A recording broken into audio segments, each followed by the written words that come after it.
The first thing I do right when I wake up is I check my Slack as well as my email and my Outlook calendar to set myself up for the rest of the day. Sometimes I have leftover messages that I need to respond to. Looking at my Outlook calendar, I only have one meeting that's at 3 o'clock and it's a weekly team meeting. We have one in the beginning of the week and one at the end of the week.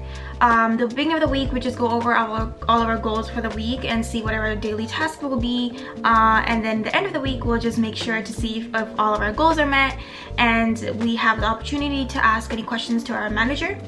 So I just got a message from my manager to do a last minute campaign setup. So I'm gonna do that, and then I'm gonna do my daily task. I keep talking about campaign monitoring, and I figured I should explain what that is. As a growth marketing intern, I work within the retention team. In the corporate world, retention marketing is also known as lifecycle marketing or loyalty marketing. It is essentially what looks at keeping your customers engaged through various marketing channels. In particular, I own majority of the push campaign execution. To make it easier to understand, it is basically the notifications you get from apps on your phone. I write copy for both the USA and Canada and set up all the new copy for the different retail partners. Then I test and review all the campaigns daily. Lifecycle marketing is often used to engage your audience, retain them, and to make sure the user loves using your product. In the morning, I also like to write in my agenda for all my tasks of the day. I love crossing out tasks once I am done. I definitely recommend this to everyone. It is a form of giving you motivation. So before I continue working, it's already 10:30 and I'm so hangry. So I'm gonna eat. Is it this? That's pretty yummy.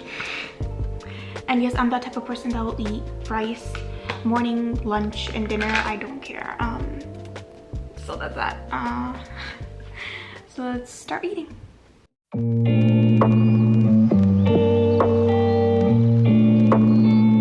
So while I eat, I'm gonna just plan out what I want to say. I don't know where that comes from. But while I eat, I'm gonna plan out what I want to talk about in our weekly team meeting. I also want to give a tip.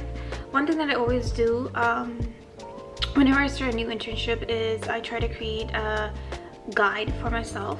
So in order to make sure that I don't make any mistakes in campaign setup, I have a guide that basically differentiates between the different types of campaigns, what I need to update in each campaign, as well as all the quality checks that I need to do. So this really helps me be on track and to not make that many mistakes.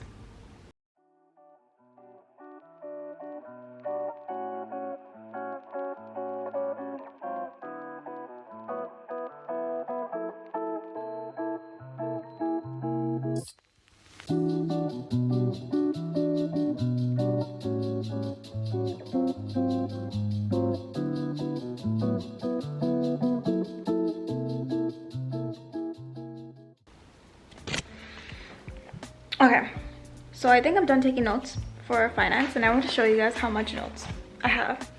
It's just pages and pages of notes from my exam, but I was trying to review it. If you guys see, it just keeps going.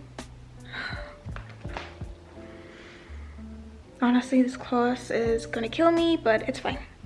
Well, now I'm gonna start working on push copy and notifications. So I write copy, and yeah, so I'll be writing copy, and I will also be kind of creating strategy behind it for the holiday season. I've done 4 different co-op terms so far, and one of my tasks has always been copywriting. One thing I've learned to do before writing any copy for a company is to understand the tone and voice you are trying to portray. This will vary for each organization. For a tech company, the copy may be very formal from a third-person point of view, whereas for retail companies, the copy can be less formal and you can use emojis. You should always look at what the end goal is to modify your copy accordingly. In this case, I want my users to click on my notifications and come onto our app. The copy is very specific and concise. It is very intentional with a clear purpose to guide our users.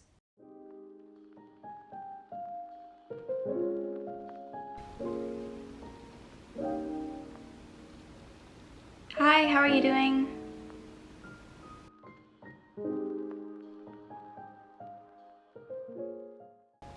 So it's 5 p.m. and I'm just getting ready to go to my finance lecture now. So just pray that we do well on my finance quiz.